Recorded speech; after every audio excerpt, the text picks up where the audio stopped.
Just like the real sport, the F1 movie is filled with ear-shattering speed, terrifying crashes, and brands. So many brands. In fact, F1 might be the most product placement filled movie of all time. At Concave Brand Tracking, we combed through F1 and recorded every single brand that graced the screen, even for a second. We also logged the product form in which they appear, how long they were on screen, and how prominently. By combining this data with viewership figures and cost of advertising, Concave Brand Tracking is able to calculate the media value that brands get in any form of entertainment. In this video, we will explore the types of brands that appeared in F1, the ones that got the most exposure, and how much the movie generated in total product placement value. And finally, we'll tell you where F1 ranks amongst the most brand-heavy films of all time. We can group all the brands that appeared in F1 into 3 categories. The first is traditional product placement.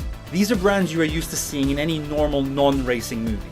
They include non-racing cars, watches, eyewear, and lots of Apple products. No surprise on that last one given that they produced the movie, but more on them later. Then we have racing brands. We find these due to their intrinsic link to F1 and racing more broadly. Yes, it includes the F1 teams like Mercedes-AMG, Red Bull Racing or Aston Martin, but also OMP, Sparco or Alpine Stars racing suits, Pirelli tires or Schroth seatbelts. These are brands you would not normally find in a non-racing movie, but feature heavily in F1. And finally, we have the sponsors. Whether they are real sponsors of actual F1 teams, the faux sponsors of the fictional Apex Racing, or both in some cases, the lion's share of the brand exposure in F1 went to the brands that were sponsors of racing teams. So which actual brands were the biggest product placement winners in the F1 movie? At the top, we find the main sponsors of Apex Racing. While the team had 9 brand sponsors, 4 got nearly 80% of the value generated by the fictional team.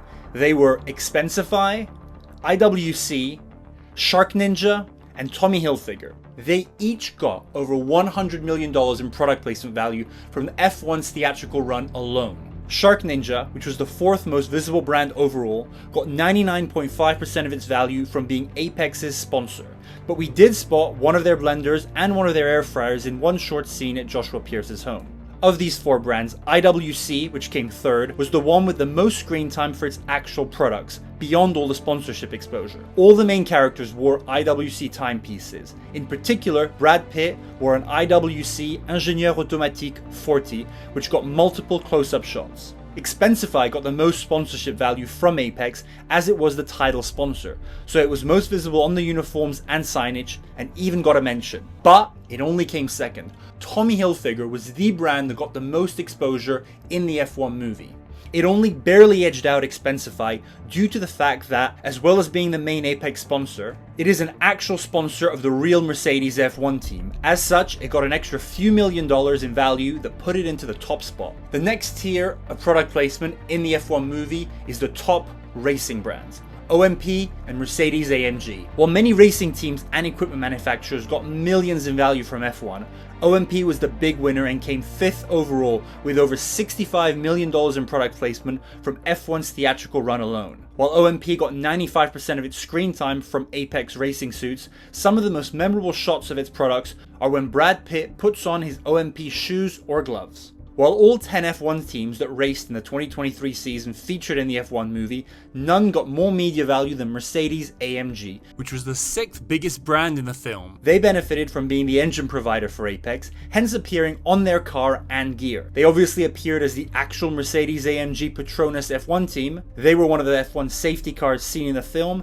and even had 2 cars used by Damon Idris and Javier Bardem outside of the racing circuits. Then we have the secondary racing brands and sponsors. These include from number 7 to number 12, Bell Helmets, Geico, Pirelli, T-Mobile, MSC Cruises, and EA Sports. And the 13th most visible brand in the F1 movie was Apple, whose studio produced the film. Apple could have forced itself much more front and center in this film, for example by making itself a team sponsor or naming the team Apple Racing. But instead they took a more subtle approach by ensuring that every phone, smartwatch, tablet, computer, and most monitors were their products. Beyond the 13 brands we just discussed, the F1 movie featured 265 more brands. 72% of these were sponsors like Oracle, Rolex, or DHL. 17% were standard product placement brands like Cutler & Gross, Axel Arigato, or McDonald's.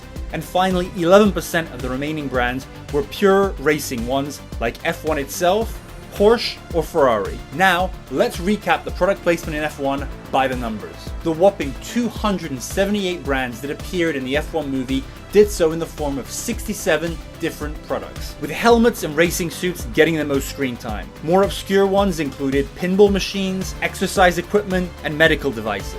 Overall, this added up to over 9 hours of combined brand screen time in the F1 movie.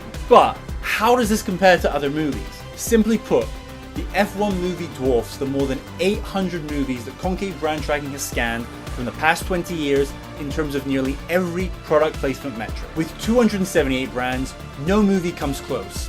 Netflix films like Happy Gilmore 2, You People, or A Family Affair were jam-packed with brands, yet they still only had at least 45 fewer brands than F1. Ted 2 is the most brand-filled movie we've ever scanned that was theatrically released, but it only had 174, so 36% less than F1.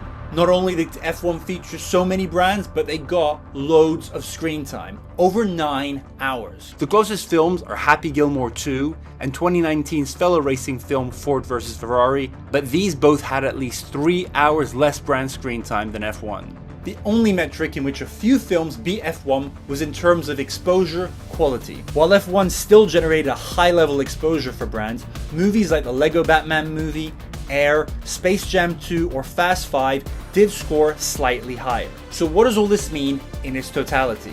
Well, when we factor in the number of brands, the amount of screen time they got, the quality of the exposure they were provided, the 57 million people who saw this film in theaters, and the cost of advertising, we get one figure: $887 million.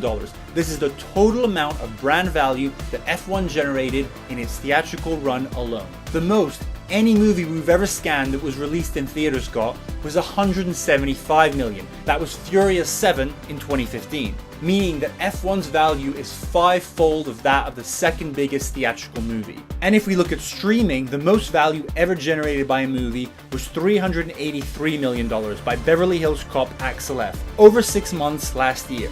Still less than half of F1 just from being in the cinema. And with F1 already having seen a 35% increase in its audience from its release on premium video on demand, the only question that remains is that once it's released on Apple TV+, how long is it going to take it to hit $2 billion in product placement value? Because this is the best thing about product placement. It's the gift that keeps on giving.